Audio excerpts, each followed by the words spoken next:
embodies the way that they really dove into learning these complex NFL systems on both sides of the ball. Really proud of what they've done so far in this 2019 fall. If you've been around at all, you know that this is a physical team, and we've had very, very physical practices. They have not hid from the physicality. They have stepped right up. They've responded the way we want them to, the way I want them to. They know that being physical is a non-negotiable trait in our program, and they have certainly answered the bell. And if you've been around again, you know that. You've seen it. They are living and breathing intellectual brutality in every way, and I love their commitment to our brand. The other thing you'll see if you're around our kids at all is they love each other. They genuinely love each other. It doesn't take being around them long to see that. It's also really cool to me because we introduced 40 new players this summer, and they were great at welcoming them into our building, integrating them into our systems. I think it's a testament to our coaches and to our strength and conditioning coach, Hans Straub, and his staff, but it also speaks to our leadership about these guys over here that welcomed them and brought them into the fold. And that's really cool because I know that doesn't go on every place. After we wrapped up fall camp, we had the opportunity to vote on captains. And I can tell you as a head coach, I'm really pleased with the captains these guys chose. I've told these captains that I don't believe there's a greater honor that can be bestowed upon you by your teammates than being elected captain. And our captains for the 2019 season are senior Miles Adams, senior Chris Barnes, and junior Austin Trammell. And these guys, really since I've been here, they bought into this culture. They've helped us advance it from day one. And I think that they're going to do nothing but hold their teammates accountable and really keep advancing everything that we're all about, all of our standards. They embody what I think a right student athlete should be. And I'm so pleased that these guys were chosen by their peers. And we look forward to those three and our senior class leading us on and off the field this fall. A couple of housekeeping notes. It was walk-on scholarship season. I think in the last week you've seen all across America. We got to participate in that as well. We had 3 guys that we gave scholarships to. That I really think that's the reason it's so cool that everybody sees it as so cool across America is these are people that bet on themselves. That said, you know what, I think I can be a college football player whether other people see it or not. In one of these kids' case, he had Pac-12 offers and still chose to come to Rice because he wanted the best of both worlds, wanted to be a world-class student athlete, and we gave him that opportunity. So the 3 players that came in and earned it are Matt Sams at the safety position and played a lot for us on special teams last year. In the running back room, playing fullback for us is Brendan Suckley. And then at corner, true freshman Trayshawn DeVones has been added to scholarship as well. And he, if you've been at our practices again, he showed up time and time again. The status of players for this weekend's trip, largely we're a healthy football team, which people say you can't practice like this. You can't have training camps like this and not have injuries. And we've done a good job kind of putting that myth aside. Right now we've got the ouchies to camp and a few soft tissue injuries that will keep people out of this first game, but it's not many. Right now, the 3 that are ruled out and won't make the trip are wide receiver Rhett Cardwell, linebacker Myron Morrison, and offensive lineman Nick Wagner. Aside from that, we're coming back from a few nicks and bruises, but we're in a really good place health-wise, and that's a testament to our training staff and, once again, our head strength and conditioning coach, Hans Straub. The quarterback position, one I know some people want to talk about. It's been a great battle. There's 3 guys that have taken the bulk of the reps with the ones this fall, and that's Wiley Green, Tom Stewart, and Evan Marshman. And I think Evan and Tom have thrown the ball extremely well. And they've earned this staff's trust. They've done a great job through camp. I think Evan's throwing it absolutely as well as he ever has, throwing the deep ball as well as he ever has. And again, their leadership has been what we want. All 3 of those guys, and there's talented guys behind them in that quarterback room. It's not like they're winning these jobs or in these positions by default. These are guys that have just stepped up. Very talented guys behind them again. But as we talk about the guy that's going to start for us, it's going to be Wiley Green, and the reasons are very simple. He's got elite arm talent, and what I believe and what I've seen from him, but also the way he prepares, the way he lives a quarterback lifestyle. And very simply, I think one of the things that led him to secure this job as our starting quarterback is his experience in the system and his ability to protect the ball consistently throughout training camp. Those things that are non-negotiable. There's so many things we ask those guys to do pre-snap. He does them all extremely well, but then his post-snap in the fall was so much better than it was in the spring, and we've talked about those reasons before. But all the confidence in the world in Wiley and how he's going to be an extension of our coaching staff on the field. So with that, I'll open it up for any questions.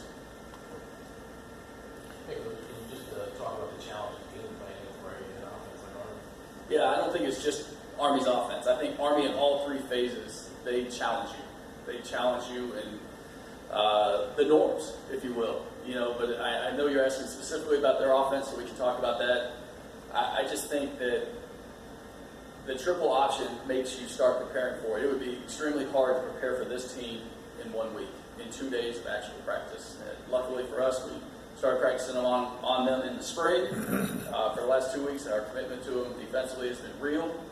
And I think that a lot of teams will go into this game and think that because you fit things well during practice and you play off blocks with your hands and stuff like that, that you're going to fit things well in the game.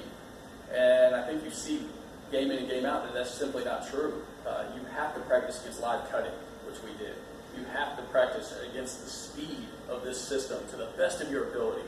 And will it be exactly the same as Army's able to run it? Absolutely not. But we've done everything we can. Our scout team has done a phenomenal job, as good as any time I've been around preparing for triple option football. And then you look at their defense, and I think their defense is outstanding because they bring extreme pressure from the field, then they bring internal pressure, then they bring it from the boundary, and they make you ask a lot of questions about, is this a good play, even if you can't see X, Y, and Z coming. They do a great job. And then we know, you can't waste plays against this offense, or against this team, I should say, because it's all about negative plays. If they get you negative plays, make you go 3 and out, you may not have the ball for 12 minutes. They've proven that time and time again on film. So I don't think, there's any easy way to play this Army team. And I think I want to tell you, Glenn, that this is a different Army team. What Coach Monken and his staff have done to get better talent than they ever had and to play better than they ever have. It's so impressive to me. I mean, this is a different team, night and day to when we played them at Stanford in 2013 and 2014. Just the talent level is so much different. They're really good at what they do, to say the least.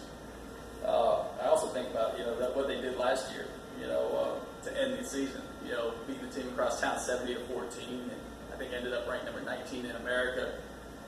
There's a lot of things that when I look at them and what their program's done on film, there's a lot of what I want people to think and say about our program. I mean, the discipline that they have, the physicality they play with, the fact that they're the team nobody wants to play. You read what teams had said about it towards the end of last year, and it's exactly what I want them to say about our team, whether they're talking about our offense or our defense. The physicality, the brotherhood, the culture, and the success. On the quarterback front, we had competition last year, and that ran all the way into your first game of the season. What was different between whether Wiley Emergent or Jerome this go around, and then do you intend to play Tom or Evan on Friday or the rest of the season? Yeah, I think that, number one, what was different is just Wiley's experience in the system. I think that's what he'd tell you. I mean, obviously, this time last year, Wiley was taking 3 or 4 reps, and he was still struggling at times to call plays in the huddle, like all quarterbacks do when they first enter the system. And now he really thinks this like a coach. Every conversation I have with him, I can see his wheels turning. He asks unbelievable questions in the room. Some of the conversations he's had with Coach Picasso are just really next level things. And so I think that, again, this would be really different if we were looking at last year. If Wiley was a freshman coming into the system this year, maybe Tom's experience in game and just moxie as a quarterback would have beat him out. But that's not where we are. Wiley's pretty comfortable in what we're doing. Coach, was there a point, or when was the point during training camp that you sort of saw him step in front or emerge as possibly the guy? It's a great question because honestly, week 1, I would have told you that it was him and Tom Stewart are really neck and neck. Tom was really comfortable with those first few installs. I think once the volume of installs caught up with Tom a little bit, and I think he was thinking too much instead of his ability to react. I think that's what we saw, and Wiley just kept ascending. Now, Evan Marshman kept ascending too, and Matt, I should go back to the question you asked. I think there's a good chance we'll see Evan Marshman in this game. Again, whether it's some of the run game stuff that he's done out of the sub-running game, this is something we've tried to really expand as our sub-running game package. to marry up things better in our system. We want to have more runs in 11 personnel than we had in the past. We want to have more passes in 22 and 23 personnel than we had in the past. So we're really trying to marry everything. So whether it's Evan to go into the ball game and throw a deep ball or to run some form of zone read, that's definitely something that we can see in this game or beyond. Coach, you mentioned during the offseason about building up depth in the offensive line. You're moving in. One guy doesn't make the trip this week. How much has the depth, the incoming depth, helped you? Just okay, fellas, just fill a spot. Yeah, I think the incoming depth of those guys really helps us. I mean, there's 3 of those grad transfers that are going to start for us on Friday night. You know, and Brian Chafin, Nick Leverett, and Justin Gooseberry. The experience that comes with those names is incredible. You know, the number of games started, number of games, college games played in. The fact that Brian's played in big bowl games and championship games means everything. And I just think that those guys added so much. Now you're asking about the depth and totality, and I think we're at a point where we kind of have a pair and spare, which is what I'm used to in the National Football League, right? That's when you're used to traveling with 7 or 8 offensive linemen. We've got 7 or 8 guys that can go in a game, and we won't have a significant drop-off. So I think that's really cool. You think being more physical, and Army is physical, not in 2 lessons. Sure. You think being more physical is going to help you, especially against the run attack? I think it's the only way to play Army. And again, if you guys didn't hear Nate's question, it was, do we think our physicality will help us against Army? I think Army absolutely feasts on finesse teams. That's what they want. They want people that don't want to, that aren't willing to stand in front of them and throw punch after punch after punch. And what they're going to see is, you know, we're going to be willing. We are a willing group to come into the fight, and we're going to fight. I think these guys love each other too much not to do that. Coach, one of your former position was the Andrew Luck director of all this. So what was your reaction to the news on Saturday? And is there anything you learned from when you were spent time with Luck in 2011 that you applied to your teams? Yeah, my reaction was disbelief at first, and then once I talked to one of his best friends, realized that it was real. There was some sadness that came over me, simply because I know what a role model he is. I know how much I've loved watching him play, whether it's in college or in professional football, and I feel like that was taken away from me and my children, and I hate that.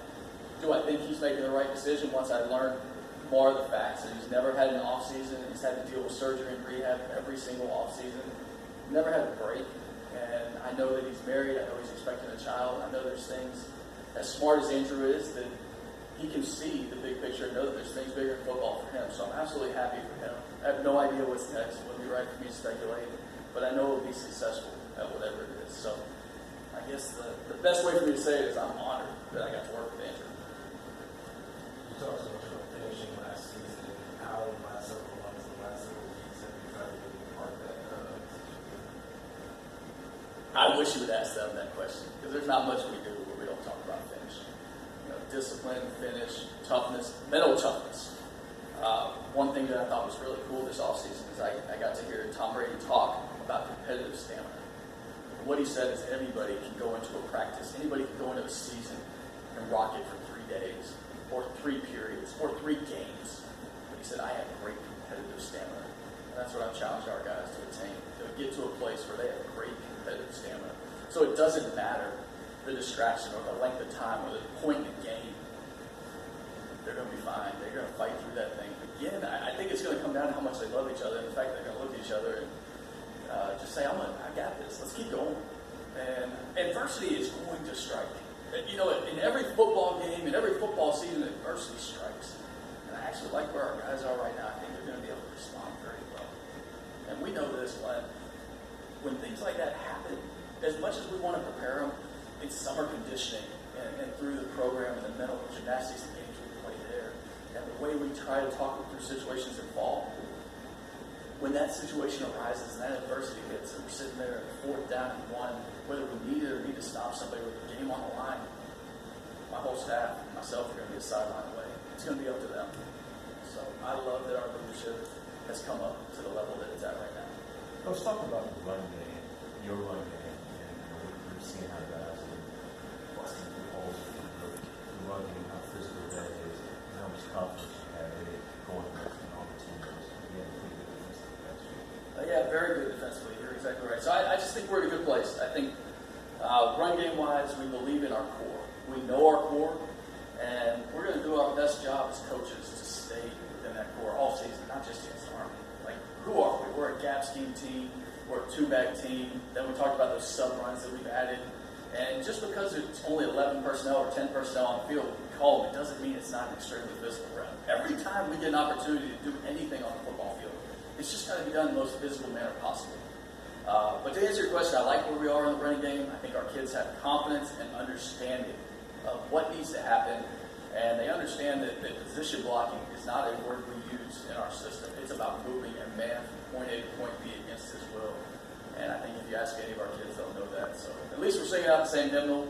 They've had examples pointed out where they did things extremely well, and it's why the hole opens. I remember Walter Payton used to say, I need 18 inches of daylight. And, you know, I think that's an awesome thing for a running back to say, but we'd like to get him at least 24. Like, we're trying to really expand those holes to the best of our ability right now. But you go to sleep Thursday night, wake up for your first game of the season. What's different this year than getting ready for Prairie View last year? Nobody wants to hear me talk about all the things that are different. We'll be here till tomorrow. Everything is different. Yeah, Cliff Notes are the second time around for me. And just understanding more about my staff and this team and having the comfort and knowing how great the people around me are and the trust.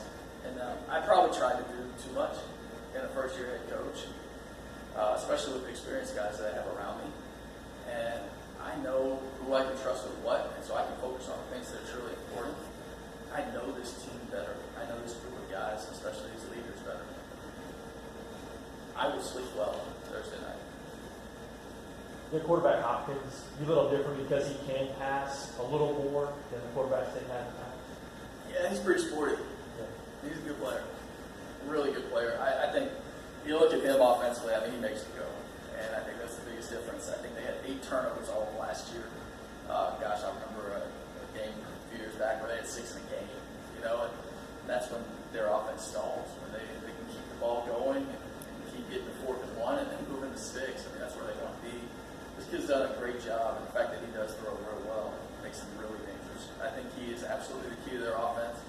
I think defensively they got 2 seniors over there that have played a lot of football for them. 54, Cole Christensen, you know, in a very complimentary way. We're calling him Captain America. He's played a ton of football. He's always on the field, and he's a downhill linebacker now. I mean, he will hit you. He will make play after play. And then their boundary corner, Elijah Riley, wants to be a bully, you know, and he's going to be involved in the run game. He's going to reroute receivers, get in their face at line of scrimmage. And those 2 seem to be the lifeblood of their defense, especially with the D-line having a lot of new faces on it. But guys are going to be disciplined. They're so ingrained in that system. Whoever they throw out there, I just think they're going to do their job very, very well. And they're not going to give you anything. We're going to have to out-execute if we want to make yard. How well do you know Coach Moore? I don't know him well, but all the respect in the world for him. I know Todd Munkin well, which I can't remember if Todd's his brother or his cousin, but they're related somehow. And I have a lot of respect for. I know Todd really well. Todd's an offensive guy and more spread, throws the ball all over the yard. Obviously, Jeff's not. But I heard Jeff speak at the Bear Bryant Foundation dinner 2 years ago, and you know, he had me root for him big time. And for what those guys do, I mean, like, we all have to have an appreciation for what those guys at Army sign up for that's so much bigger than ball. You know, the fact that they're going to go on and protect our country and our freedoms and allow us to play this great game and go to school and have our families safe. So, again, like, all the respect in the world for their program, what those kids do, again, what Coach Monken's built. You talked about your strength regiment and how your strength team and your strength coach is really up to the ante. What direct results are you wanting to see from that? You know, I think there's a couple things. The price always increases is a word that's used down there a lot. So to go from year 0 to year 1, we had to do more and ask more, or run to win football program anyway. That I think we're in great condition. But as you ask that, what do I want to see from them? I already see bigger, faster, stronger athletes, which is always the goal. I guess I want to see it show up on every game we play. You know, we're going to have great weather on the banks of the Hudson. It sounds like it's a high 85, a low 63, I think. Like, our guys won't know how to act. So we're going to enjoy that weather up there. Anything else? All right, thank y'all.